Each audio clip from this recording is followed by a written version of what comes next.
40 voitures de collection, 1600 km répartis en 5 étapes entre la place Vendôme à Paris et la principauté de Monaco.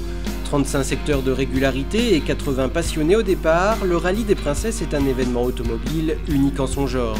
Féminin avant tout, le Rallye des Princesses propose depuis 5 ans de revivre aujourd'hui une épreuve d'hier, le Paris Saint-Raphaël féminin.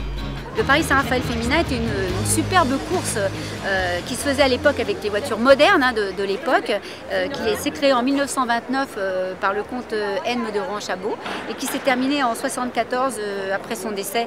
La course ne lui a pas survécu et donc il n'avait pas eu lieu depuis 30 ans. Et nous on l'a relancé, ce concept, donc baptisé le Rallye des Princesses, mais avec les voitures qui étaient les modernes de l'époque, maintenant c'est devenu des anciennes.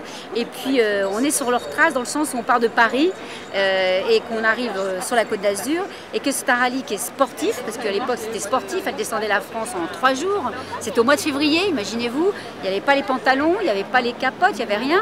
Donc c'était vraiment sportif, mais par contre c'était très élégant et c'était des belles soirées tous les soirs, une très belle soirée d'ouverture, une belle soirée de clôture. Et nous c'est l'esprit et le concept qu'on a voulu garder. C'est tout en étant sport, c'est très convivial et élégant. C'est bon, c'est réglé. De toute façon, tu regardes devant toi, tu regardes jamais derrière. Si tu veux gagner, c'est comme ça qu'il faut faire. D'accord. Bon. Le côté sportif est bien sûr assuré sur l'asphalte. Ici, les participantes évoluent sur route ouverte et respectent le code de la route. Pas question de vitesse, il s'agit bien de régularité. Donc c'est un rallye à qui on impose à participante une moyenne qui peut être, suivant l'âge de la voiture, de 40, de 45 ou de 50 km/h. Ils partent sur une route en pleine campagne, sans savoir où se trouve le contrôle d'arrivée, et ils peuvent être chronométrés à tout moment, à leur insu, et ils doivent être pile dans la moyenne imposée à l'instant donné. Et c'est ce qui permet d'établir un classement qui se fait par addition de points. Évidemment, le jeu n'est pas facile parce que ce n'est pas des lignes droites qu'on leur fait faire. Donc c'est plutôt sinueux, monter, descendre. Si on traverse un petit village, on casse la moyenne qui leur est imposée à 30 km/h.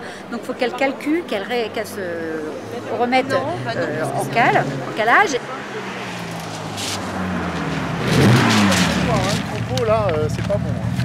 Ça fait arrêter par un troupeau de vaches. Ah.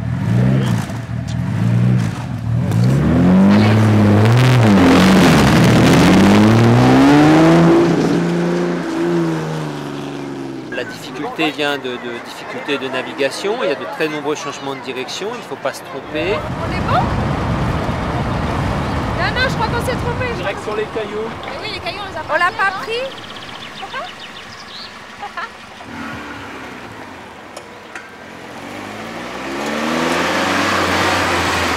On est allé trop loin, on n'a pas vu le truc des cailloux, la maison forestière. On n'a pas vu le truc. C'est derrière. Hein.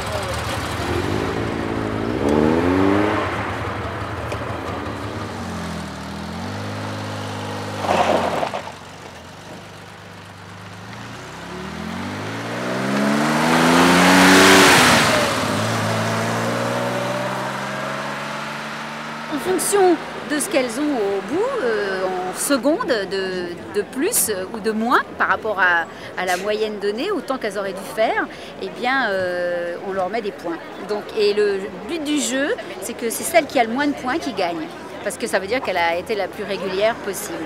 Pour être sûr que les participantes ne se croient pas sur circuit, des contrôles de vitesse sont effectués par les organisateurs et les contrevenantes pénalisées.